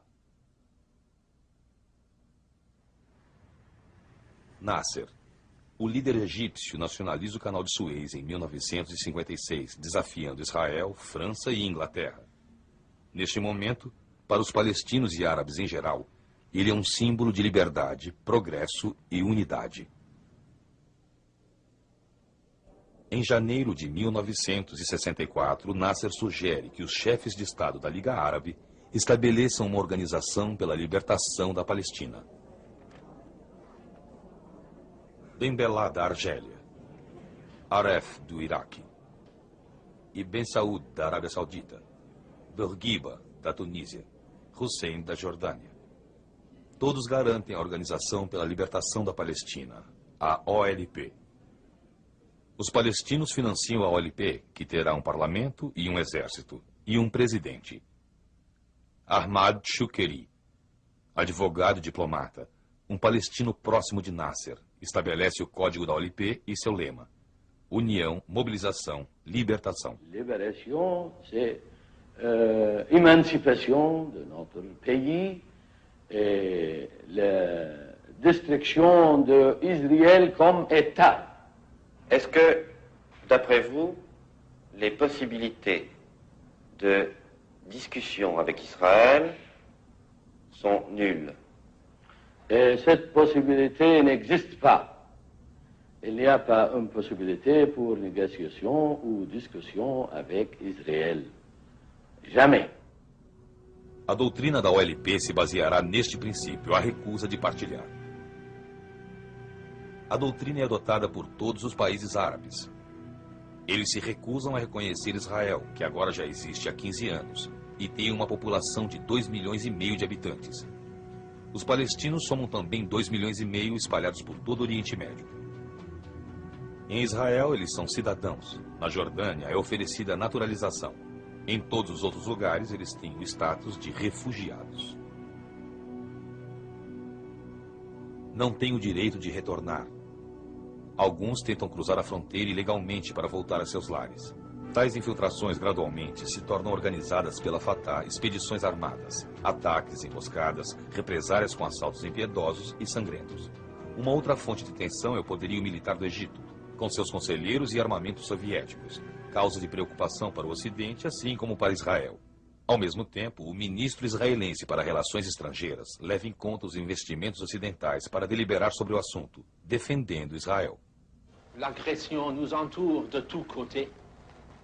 Plusieurs pays arabes se sont obligés à donner expression à une attitude hostile. Cependant, c'est Nasser qui dirige et organise cette agression qui pèse si lourdement sur notre région et sur le monde entier. C'est lui qui annonce publiquement que l'heure est venue de détruire notre pays, qui est le dernier espoir d'un peuple qui, depuis plus de 3000 ans, joue un rôle historique dans l'élaboration de la civilisation mondiale. C'est dans la pleine conscience de la gravité de cette heure que nous affrontons avec la sympathie ardente de l'opinion publique mondiale les épreuves qui nous attendent. Manhã de 5 de junho de 1967. Os israelenses atacam. Em 3 horas, a Força Aérea Egípcia havia sido aniquilada. A Jordânia e a Síria se envolvem na luta. Mas em 6 dias já está tudo terminado. Uma vitória relâmpago que fascina o Ocidente. 25 mil mortos do lado árabe. Só 700 israelenses mortos. Um triunfo para Israel. Para os árabes, tristeza e humilhação.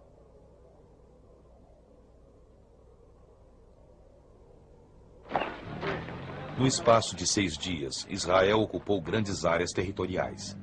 Gaza, Cisjordânia, o Sinai, as colinas de Golã. A bandeira israelense tremula sobre os prédios públicos por toda a parte.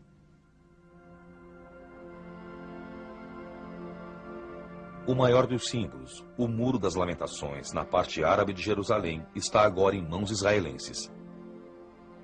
O ministro da Defesa, Moshe Dayan, e Yitzhak Rabin, chefe do Estado-Maior, devolvem as ruínas do Templo de Salomão a Israel. E os tratores levam embora tudo que havia dividido a cidade em duas. 20 anos após a partilha que originou o país. 18 anos depois de suas primeiras conquistas. Israel tem agora um território 4 vezes maior que o original estabelecido pela ONU. Os territórios ocupados compreendem Gaza e a Cisjordânia. As regiões onde a ONU havia planejado criar um Estado árabe habitado por 1 milhão de palestinos. As colinas de Golã, um território sírio de valor estratégico, do qual se pode controlar localidades israelenses na Galileia e a estrada de Damasco. O Sinai, no Egito, um deserto que é o lar de umas poucas tribos beduínas, mais rico em petróleo. As Nações Unidas votam com unanimidade por uma retirada israelense dos territórios ocupados. É a Resolução 242, a qual até hoje oferece a base legal a todos os planos de paz entre árabes e israelenses. Impreciso e ambíguo em seu texto, ela jamais foi implementada. Outros 250 mil refugiados fogem através do Rio Jordão, cujas pontes foram destruídas durante as lutas.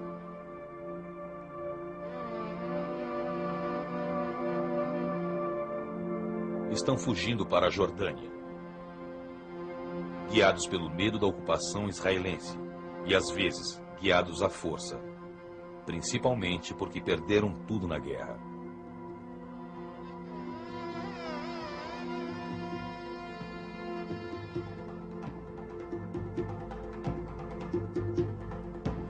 Je tiens à affirmer de la façon la plus catégorique qu'Israël n'a expulsé personne.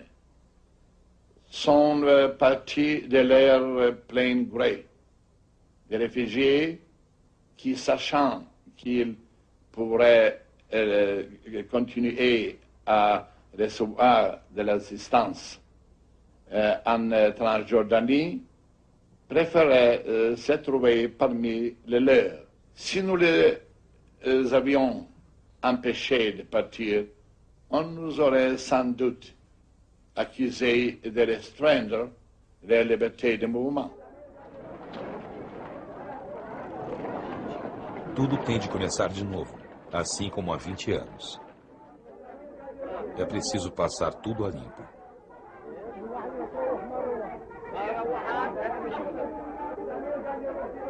E criar condições de vida.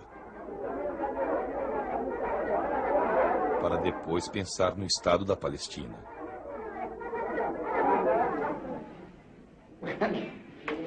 From the morning till we close down, a stream of people come, one after the other.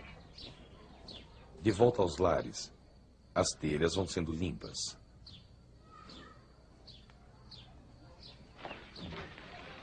Casas expropriadas ou destruídas.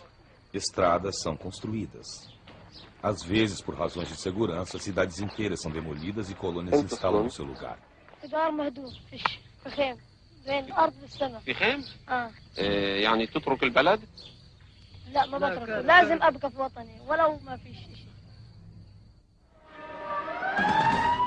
Israel é uma democracia, mas nos territórios ocupados de Gaza e da Cisjordânia, a população palestina é posta sob jurisdição militar.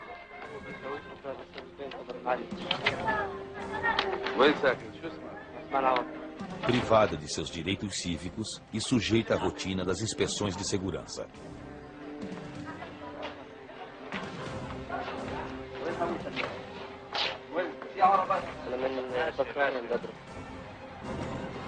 Humilhação, greves como protesto. Os primeiros toques de recolher.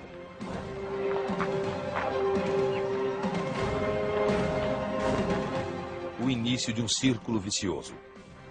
Logo os palestinos estão praticando ações de resistência, atacando prédios, matando soldados.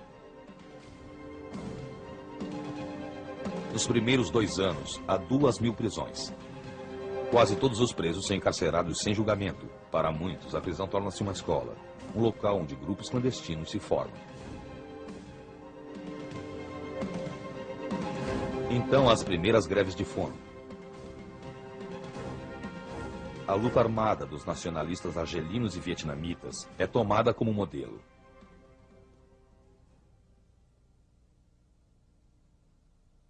E Yasser Arafat torna-se líder da OLP. We wait and wait for a long time. From 48 till now. Waiting for the United Nations. but nothing had been done except more refugees.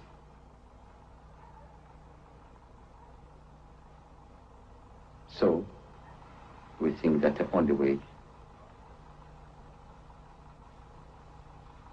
is to carry our arms and to fight. You see, we are aiming to establish our Arabic Palestinian states, as I told you, in which Muslims, Jews, and Christians can live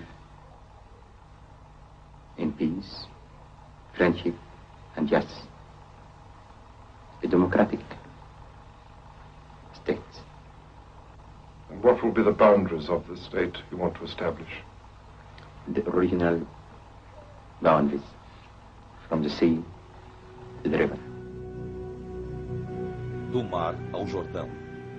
O antigo território da Palestina está agora inteiramente ocupado por Israel. Segundo a lógica de Arafat, deveria haver um só Estado para todos, judeus e palestinos, sem exceção. Arafat insiste em rejeitar a noção de divisão.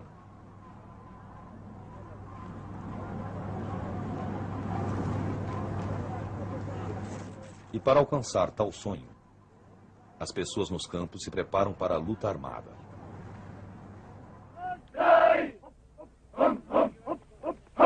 Fatah, Frente Popular, Frente Democrática. Até as crianças são treinadas para a luta armada, destinadas a se tornar fedaim. Darão suas vidas pela causa. E vão também causar mortes. Civis ou militares, em todo o lugar os israelenses pagam o preço de sua vitória. Cartas-bombas e bombas em cinemas, em praças de mercado, em todos os locais públicos.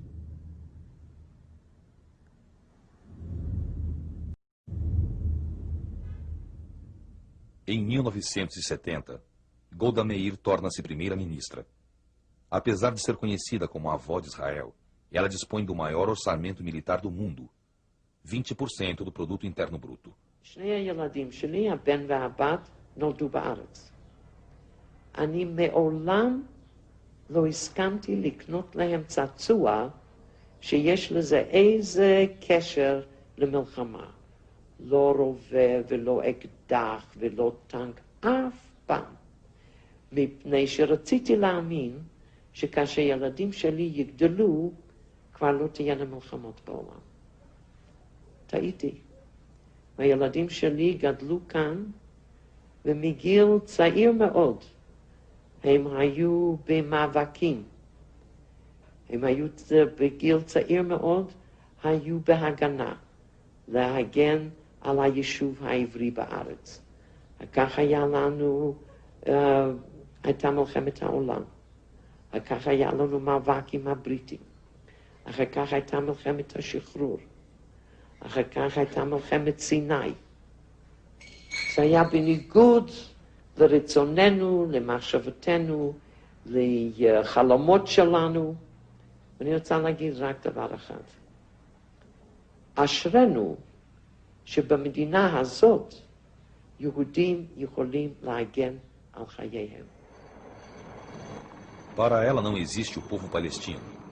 Existem apenas inimigos que devem ser eliminados. Israel vinga seus mortos com fúria 100 vezes maior, atacando os fedaim em qualquer lugar onde se encontrem. George Habash, fundador da Frente Popular pela Libertação da Palestina, nacionalista e marxista, é radicalmente contra qualquer acordo. Determinado a evitar que o rei Hussein da Jordânia negocie com os Estados Unidos, em setembro de 1970, ele inventa o sequestro aéreo. E como os reféns são ocidentais, os palestinos aparecem pela primeira vez nas capas dos jornais.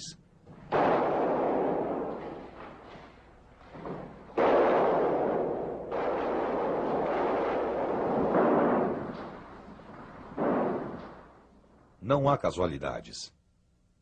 Mas o rei Hussein da Jordânia percebe a mensagem. Em 17 de setembro, ele lança uma violenta ofensiva contra sua própria capital, Amman.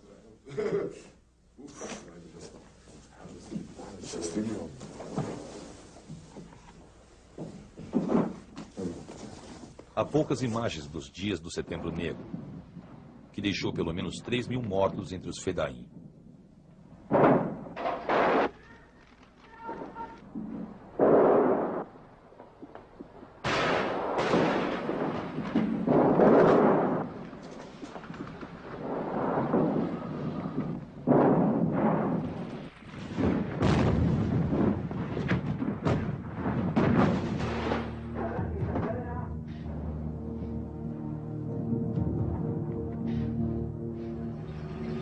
Nos territórios ocupados, os palestinos estão colados a seus rádios.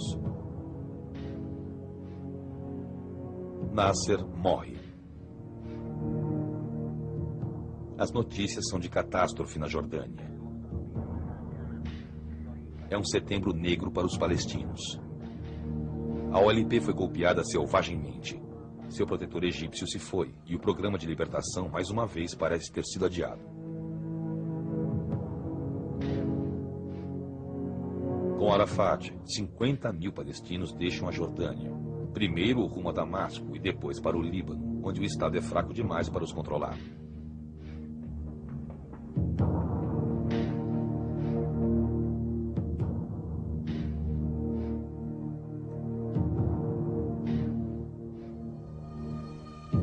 Desata-se uma onda de terrorismo. A primeira vítima é o primeiro-ministro jordaniano, Faz Vital, assassinado para vingar os Fedaim mortos em Amman.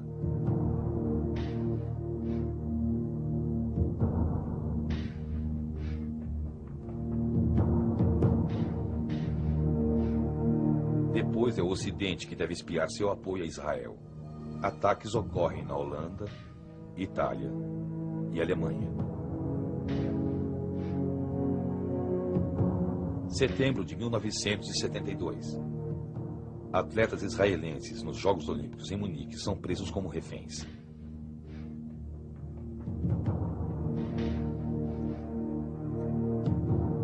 Os esquecidos terroristas palestinos são agora reconhecidos no mundo todo.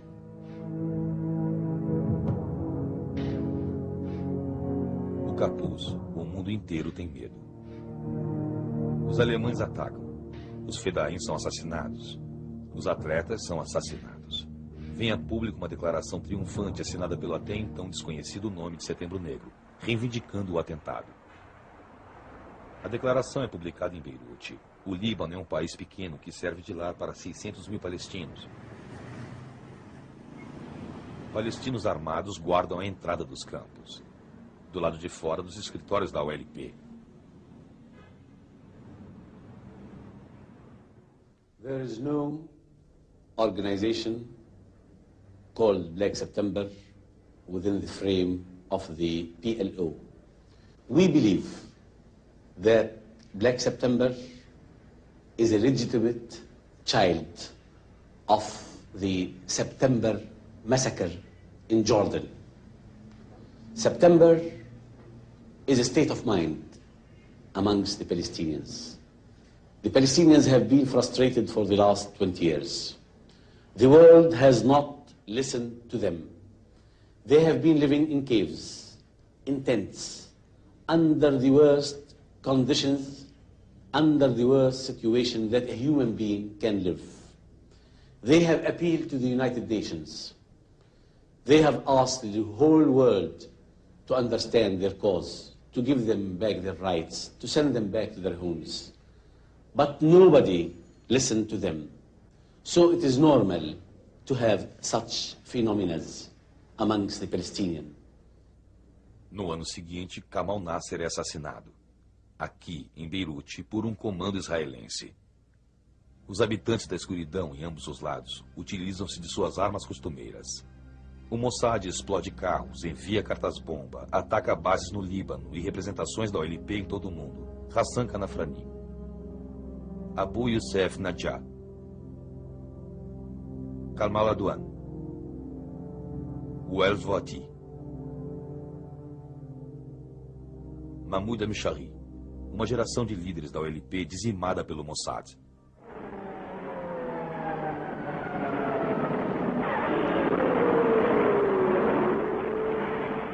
Yom Kippur, o dia do perdão. Os egípcios atravessam o canal de Suez e 800 tanques sírios avançam sobre as colinas de Golã. Reservistas israelenses correm para o fronte, mas já é tarde demais. 3 semanas depois, graças ao auxílio militar norte-americano, os árabes são derrotados. Israel vence de novo, mas desta vez pagou um preço maior, 2.500 mortos. Para Anwar el-Sadat, a derrota é virtual. Ele atirou Israel no luto e na dúvida, livrando-se da humilhação da Guerra dos 6 Dias. Agora será capaz de negociar a paz numa posição de força.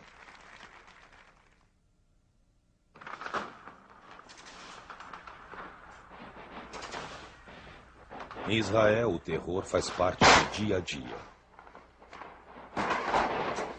Em Maalot, uma pequena cidade de fronteira habitada por imigrantes, um grupo de crianças é tomado como refém de um comando libanês. O exército israelense recusa a chantagem e ataca. Os fedaíns são assassinados, algumas das crianças junto com eles.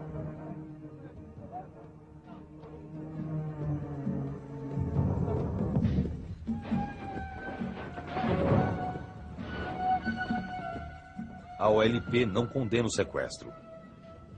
Há crianças morrendo também em Beirute, nos ataques do Mossad. O comitê executivo da OLP funciona como um governo. Ao lado de Arafat está Abu Yad, o vice-líder do Fatah. Considerado pelo Mossad o responsável pela operação de Munique. Assim como outros, ele progrediu. Agora diz que seria melhor mudar de estratégia, fazendo com que a luta armada abrisse caminho para uma luta política.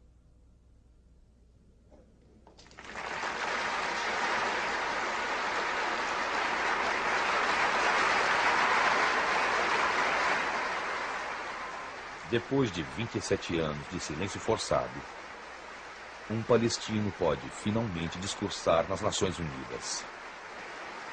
Os árabes têm o petróleo como arma. Uma arma que força o Ocidente à negociação para ouvir o que os palestinos têm a dizer.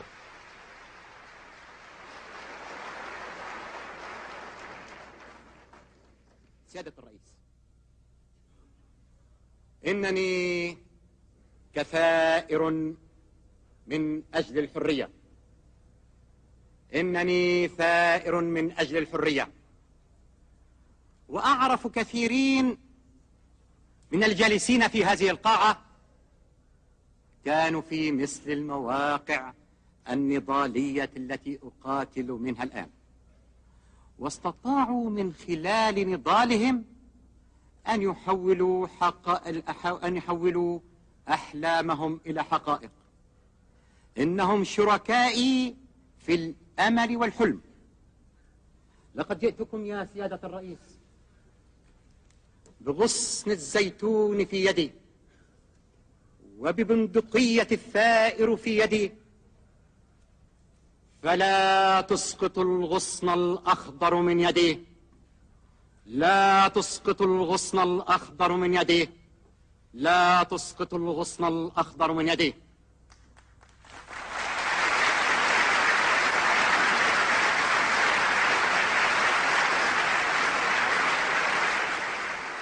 Em nenhum momento de seu discurso, ele menciona o nome de Israel.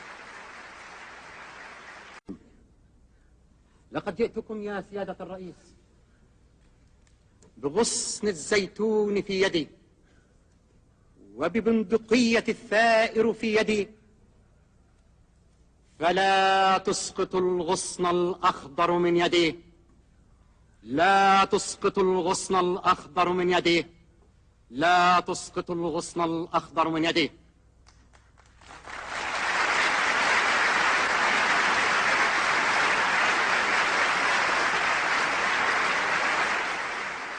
Em nenhum momento de seu discurso, ele menciona o nome de Israel. 1977. É o 10º ano da ocupação. Já existem 80 colônias judias na Cisjordânia e em Gaza. My personal motivation and that of the people who came with me was a religious national motivation, which included 2 commandments. One of them was to rescue the land of Israel from desolation. As you can see around, it's desolate. And the other was to rescue the land of Israel from foreign domination.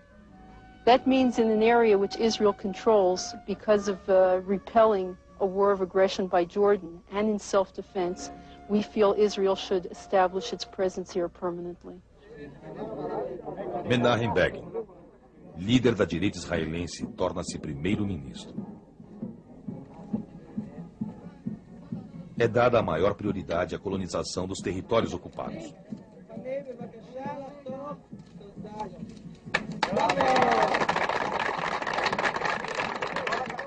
Ele não tem a menor intenção de devolver 1 centímetro de terra, seja na Cisjordânia, considerado território bíblico da Judéia e Samária, seja em Golã ou Gaza. Entretanto, Begin aceita devolver o Sinai ao Egito, que caiu na esfera de influência americana e não é mais um perigo para Israel. Em 19 de novembro de 1977, quebra-se um tabu. Discursando no Knesset, o parlamento em Jerusalém, Sadat se torna o primeiro líder árabe a reconhecer Israel.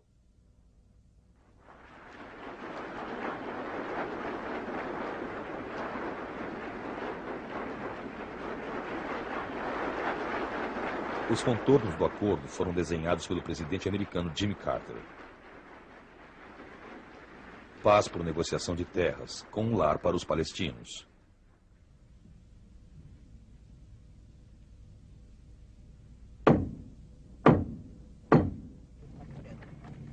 Estendendo a mão a Golda Meir, a Yitzhak Rabin e a todos os israelenses que o aclamaram durante 3 dias. Sadat estava jogando com sua carreira política e arriscando sua vida. Os árabes jamais irão perdoá-lo pela viagem a Jerusalém, que ficou aquém de suas promessas. A autonomia proposta para a Palestina fracassa em sua materialização. O Egito é excluído da Liga Árabe.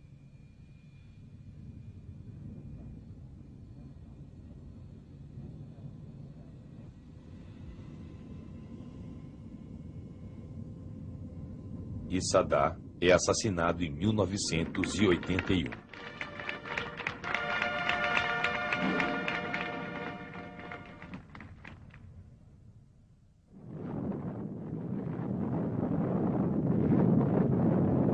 Beirute e o Líbano emergem na guerra civil.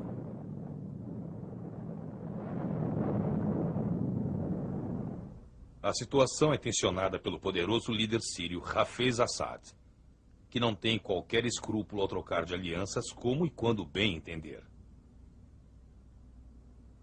Mesmo em Beirute, os líderes rivais são Pierre Gemayel, um maronita que lidera a ala direitista da Falange e acredita que os palestinos devam ser expulsos do Líbano, e Kamal Jumblat, líder dos drusos e da esquerda.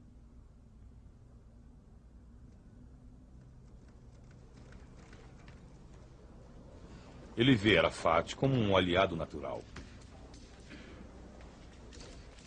e se apoiam mutuamente.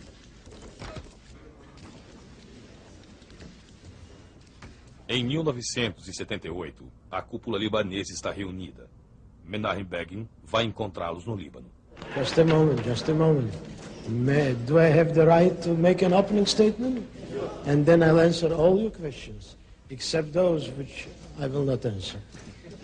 I had a very serious talk with the Secretary General of the United Nations. The first topic I brought to him is the situation in southern Lebanon. I brought to his knowledge this map. This is the Litani River. This is the Litani River, and this is our northern border. And the red color means a Muslim village or township. The blue color, a Christian village or township. The green color, a Druze village or township. And now everybody can see that the Christian villages are an island surrounded by a sea, by an ocean of Muslim and villages and townships. They are all completely outnumbered. Now in this area there are 5,000 members of the so-called PLO, all of them armed with Soviet arms and with Soviet artillery. And from all those Muslim villages there comes every night a barrage of artillery and mortar fire on these single Christian villages. We helped them. Were it not for our help, they would have been wiped out. Nobody else does help them. Em março de 1978, o exército israelense invade o sul do Líbano até o rio Litani. 900 mortos, 3.000 feridos e 10.000 desabrigados entre a população civil libanesa e palestina. As Nações Unidas intervêm e Israel recua, tomando conta de uma zona de segurança ao norte de sua própria fronteira, mas um território ocupado. Em julho de 1980, Jerusalém é decretada capital eterna de Israel e agora anexada.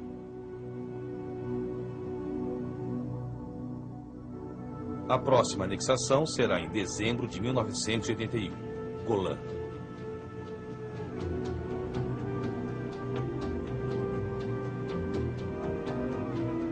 Em abril de 1982, conforme o acordo de paz com o Egito, o Sinai é devolvido. Os colonos israelenses resistem e são forçados a deixar a região. Próximo alvo, Beirute. Prepara-se uma guerra entre Israel e a OLP. A cidade foi cortada em duas depois de anos de guerra civil. A parte oriental é dominada pelas falanges cristãs aliadas de Israel. Na parte ocidental, majoritariamente muçulmana, ficam os campos de refugiados palestinos, Sabra, Shatila, Borjal e Farhani. O centro empresarial onde a OLP possui seus escritórios, um alvo para os israelenses. Em 6 de junho de 1982, os israelenses entram de novo no Líbano. Dessa vez vão até o norte, destruindo bases, vasculhando as cidades e aprisionando milhares de palestinos e libaneses.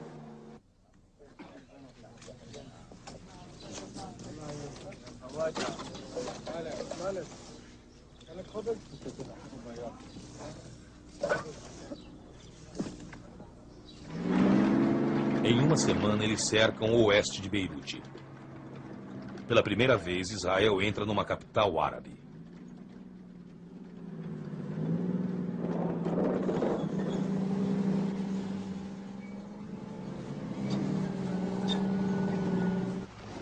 Ariel Sharon, o ministro da Defesa, está pondo em realidade um plano esquematizado faz 2 anos. O objetivo é estabelecer um poder falangista no Líbano e esmagar a OLP de uma vez por todas.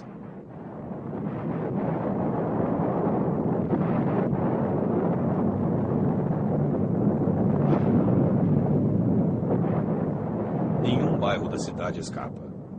Bombas, mísseis e napalm chovem durante 88 dias sobre os Fedaim e também sobre os civis. A força e a violência do ataque israelense chocam a opinião mundial.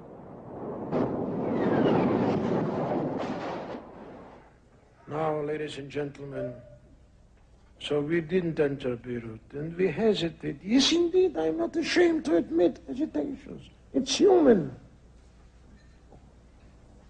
But we will have to take care that all the terrorists leave Beirut and Lebanon.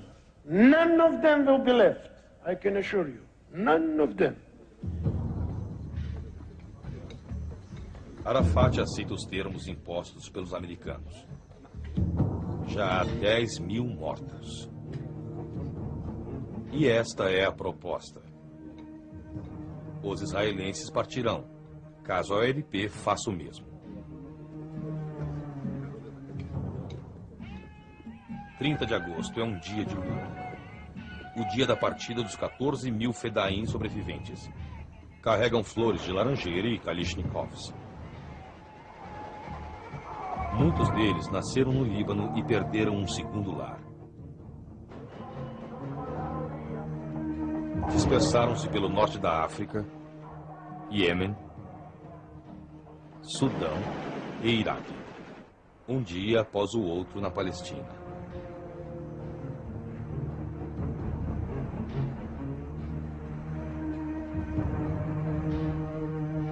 Os americanos fazem pressão sobre os palestinos. A parte oeste de Beirute é toda destruída. E os tanques israelenses estacionam em Beirute, uma cidade totalmente arrasada. Sabra e Shatila. 3.000 mortos. Mulheres, crianças. Velhos massacrados pelos falangistas com machados, facas ou a tiro. O exército israelense encontrava-se ali, viu tudo e deixou que acontecesse. Estas imagens correram o mundo todo, chocando todos que as viram. Todos, inclusive vários israelenses. 400.000 manifestantes, 1/10 da população israelense. Contra Sharon, contra Begin, contra a guerra e a matança. Israel se divide. Menahem Begin renuncia. Mas seu sucessor, Yitzhak Shamir, mantém o exército israelense no Líbano por mais 3 anos. Para ele, a guerra foi um sucesso, apesar da contestação de Israel, que se radicaliza. Em Tunis, Arafat está conversando com os israelenses. Esta foto mostra o primeiro diálogo. Com Uri Avneri, ex-parlamentar, agora editor de uma importante publicação semanal. E com o general Mati Pelet, herói da Guerra dos 6 Dias. זה לא מפריע לך להיפגש עם יאסר ערפאת דווקא בימים כאלה כשמתבצעים פיגועים בישראל מטעם אש"ף? אני חושב להפך, המצב הנוכחי שהוא חמור מאוד וכרוך בהרבה מאוד קורבנות קשים לשני הצדדים מחייב לשנס את המותניים ולנסות ולהביא סוף למתיחות הזאת בכל דרך אפשרית, ודווקא המתיחות הקיימת היא שעושה את השליחות שלנו לכל כך דחופה וכל כך חשובה. Shamir, desencorajando pacifistas, impôs uma lei proibindo diálogos entre cidadãos israelenses e membros da OLP. Para os palestinos que se encontram com israelenses, o risco não é a prisão, mas a morte. Issam Sartawi, representante da OLP da Internacional Socialista, assassinado em Lisboa em 1983. Said Hamami, representante da OLP em Londres, morto em dezembro de 1972. Azedine Kalak, representante da OLP em Paris, morto em 1978. Naim Kader, representante da OLP em Bruxelas, morto em 1981. Todos palestinos executados por um outro palestino, Abdul Nidal, uma figura sombria, um provável braço do Iraque ou da Líbia, ou, segundo alguns, de Israel.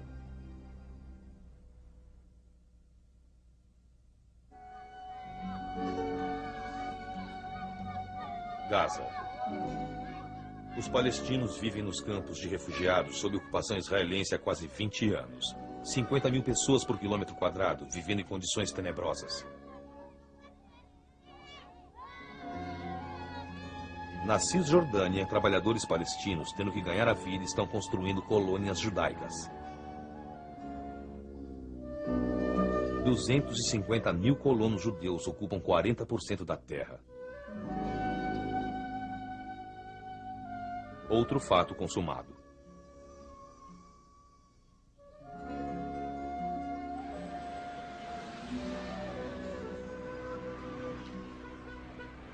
Eles deixam Gaza antes do entardecer e precisam passar por minuciosas inspeções documentais e corporais.